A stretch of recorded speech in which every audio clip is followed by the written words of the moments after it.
이사야 38장 12절의 말씀입니다.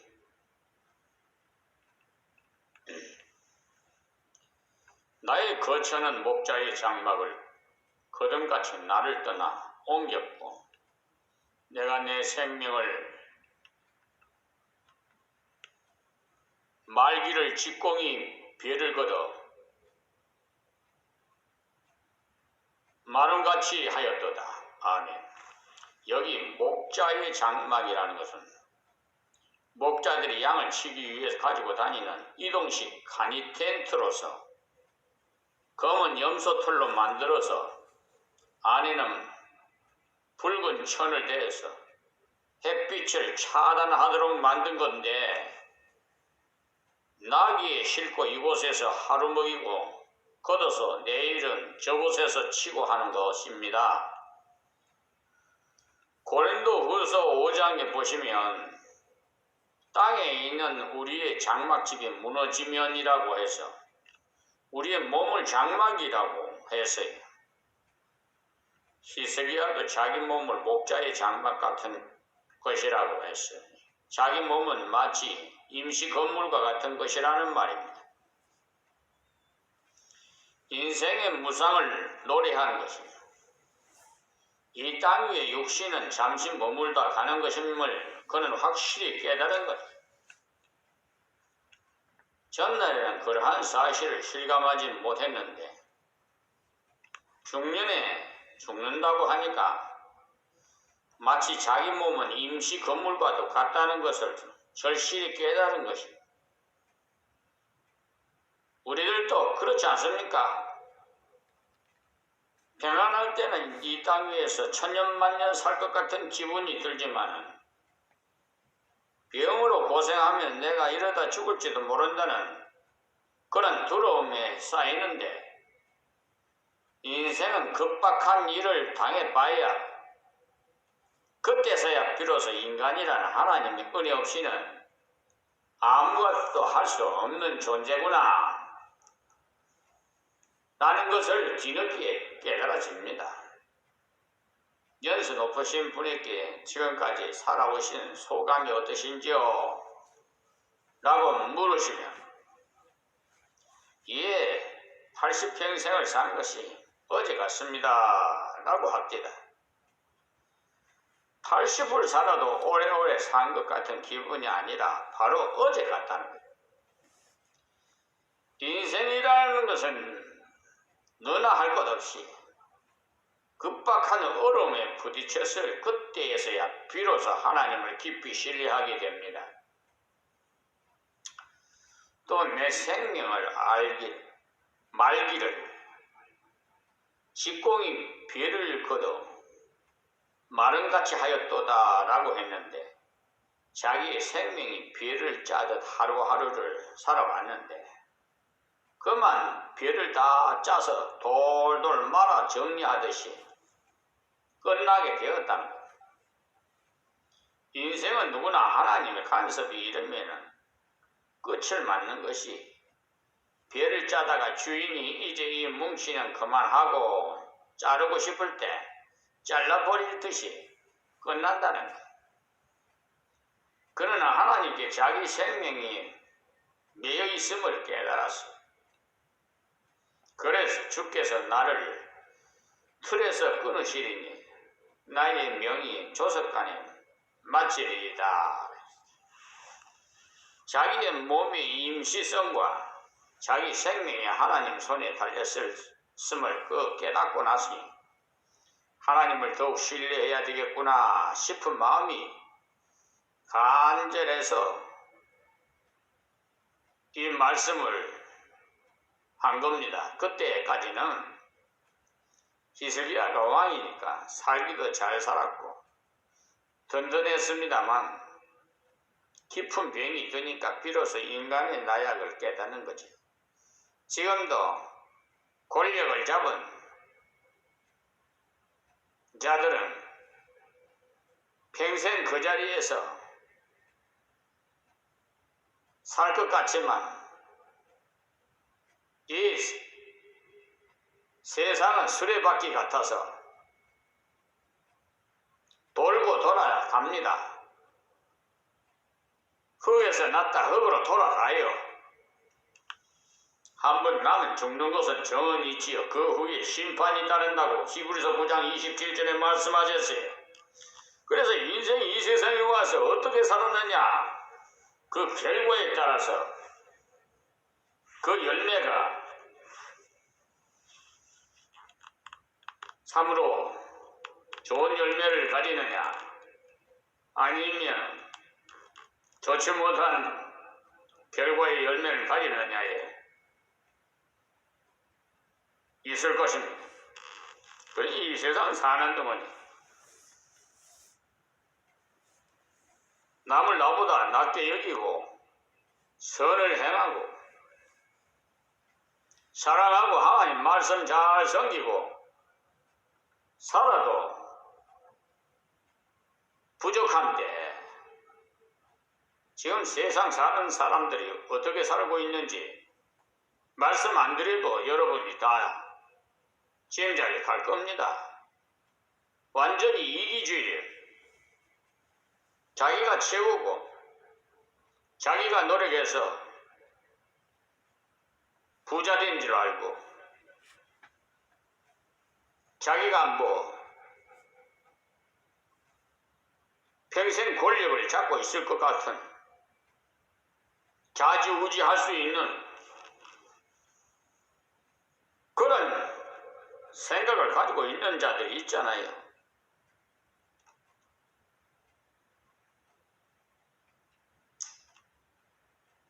그러니까 히스기야 왕도 그때까지 살기도 잘 살았고 든든했습니다만 깊은 병이 드니까 비로소 인간의 나약을 깨달은 거예요. 사람은 한번 병이 들어서 죽을 날이 가까웠구나 생각될 때 마음이 약해져요. 물에 빠진 자가 허우적거리면서 시로렉이라도 하나 잡고 살려고 발버둥 치는 거 여러분 보셨잖아요. 어느 누가 목격을 하고 밧줄이라도 던져주면은 생명의 줄이라도 던져주면은 그걸 붙잡고 밖으로 나올 수가 있잖아요.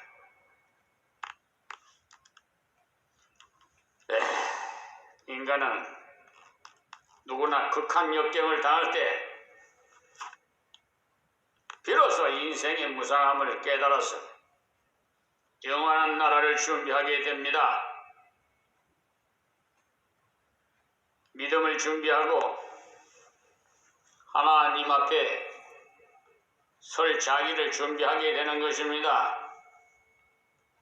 그 때문에 역경이 우리에게는 항상 나쁜 것만은 아니에요. 역경은 하나님께 더 가까이 가는 기도의 학교입니다. 13절 말씀이 내가 아침까지 견디어 싸우니 주께서 사자같이 나의 모든 뼈를 꺾으시오니 나의 명이 조석간에 마치리다. 너무 병이 깊으면요 밤에는 아침이 언제 올꼬 하고 기다리게 돼요. 아침에는 밤이 언제 올꼬 하게 되고요. 이때 히스기야가 얼마나 아팠는지 뼈를 꺾는 것 같이 아프더라는 거예요. 그것도 사자가 뼈를 꺾어 씹는 것 같더라는 거예요.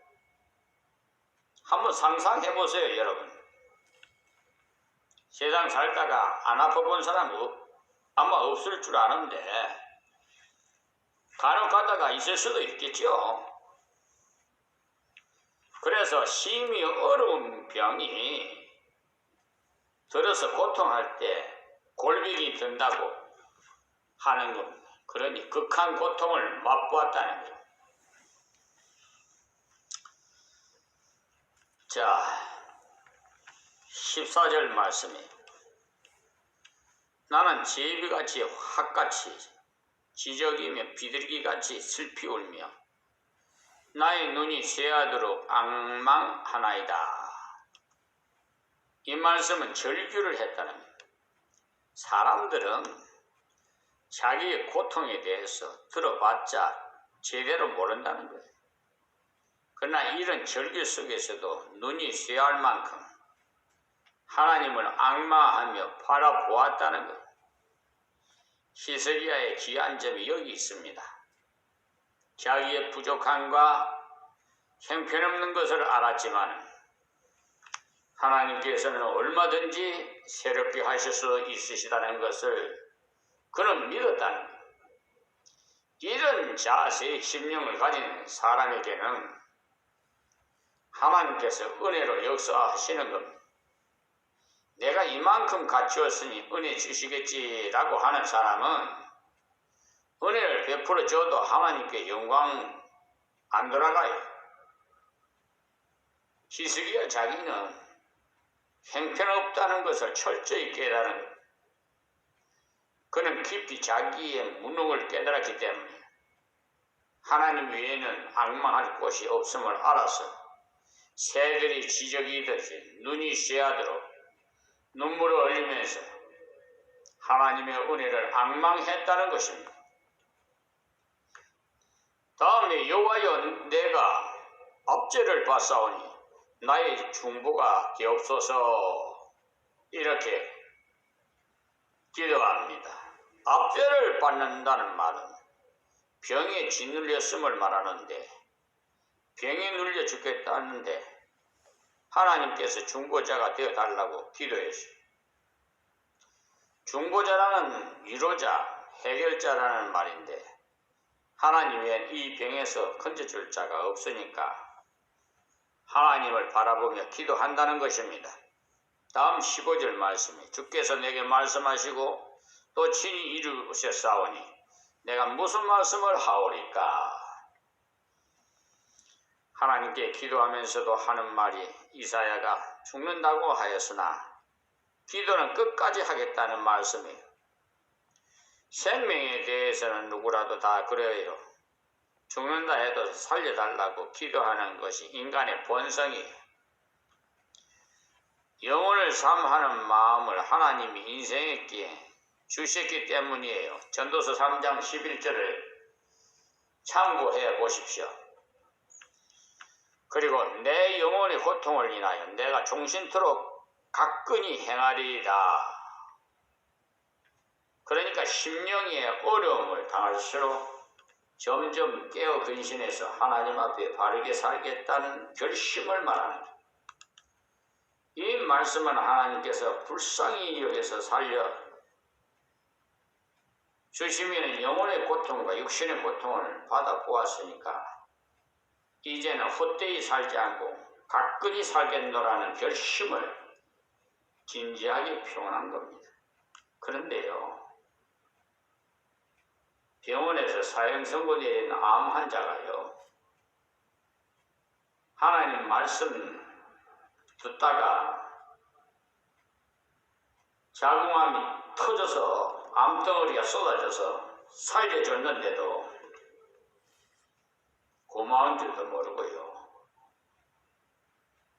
중환자실에서 위암으로 다 죽어간다고 의사가 말하는데도요, 그런 환자를 우리 예수님이 살려주셨는데요, 하나님 앞에 감사할 줄도 몰라요. 그는 지난날 살아온 부족을 절실히 히스기야는 깨달았다는 말입니다.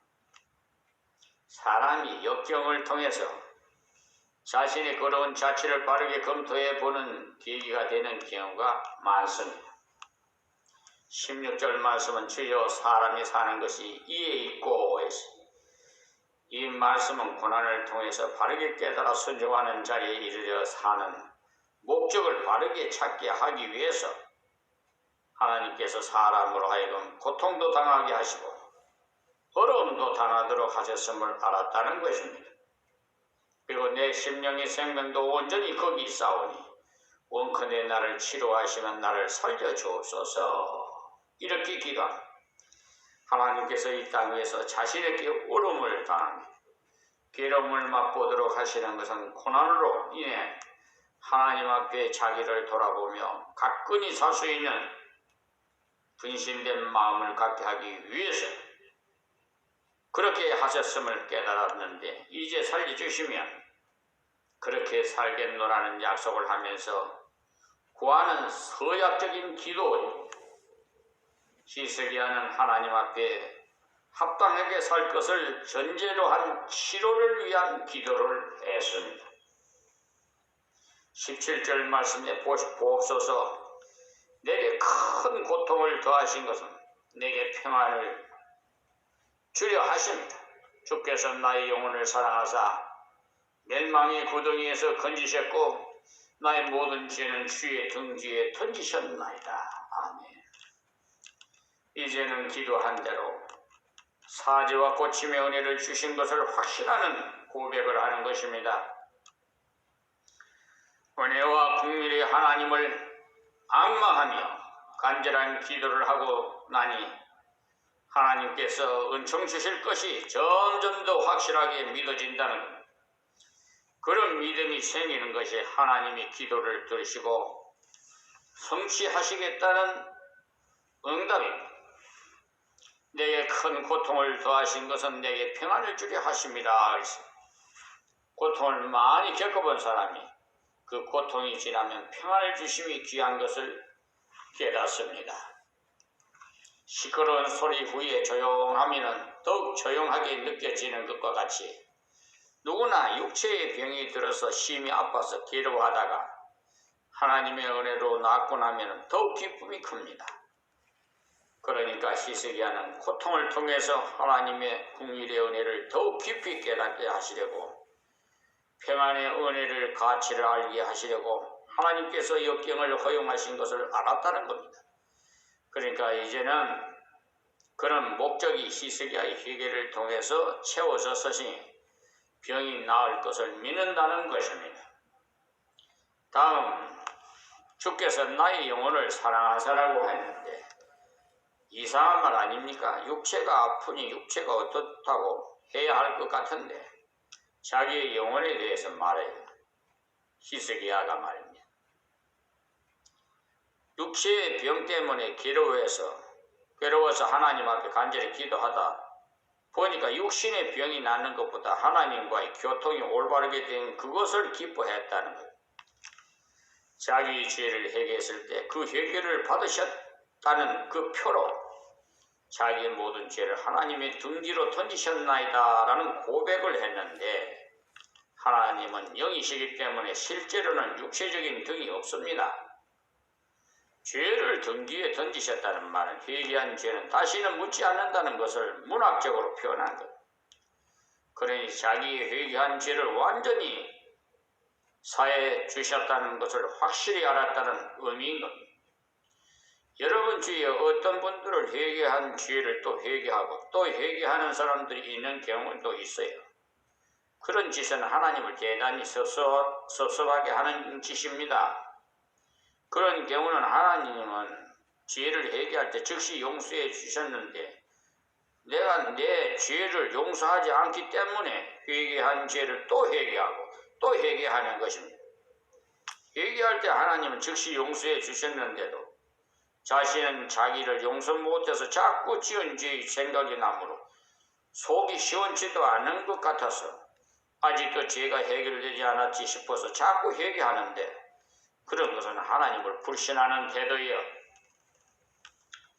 그러나 히스기야는 회개했을 때 하나님께서 들으시고 자기의 죄를 하나님 등 뒤로 던지신 줄 깨달았다는 것입니다. 회개했을 때 다시는 그 죄에 대해서 묻지 않으신다는 완전한 사죄가 되었다는 것을 깨달은 것입니다. 그래서 온전한 평강이 오는 것입니다. 평강은 사죄에서 오고 기쁨은 승리에서 옵니다. 할렐루야.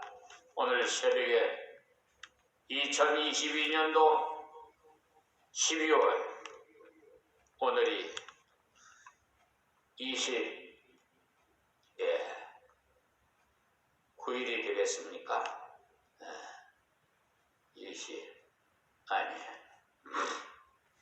28일인가? 아니. 어쨌든 이 새벽에 주신 말씀에 날짜도 가는 줄 모르겠네. 하여튼 우리가 날마다 하나님과 동행하는 삶이 되시기를 간절히 부탁드립니다. 하나님 감사하고 고맙습니다. 2022년도도 이제 저물어 가는 것 같습니다. 이렇게 시간은 초계같이 지나가고 멈출 줄 모르고 가는데 우리 인생들은 하나님 앞에 1년 동안 무엇을 했는가 한번 다시 되돌아보는 기회가 되어서 새 2023년부터는 더욱 부족한 부분을 채우고 하나님 기뻐하는 믿음의 생활을 할 수 있도록 은혜를 베풀어 주시옵소서. 예수님의 이름으로 기도하옵나이다. 아멘.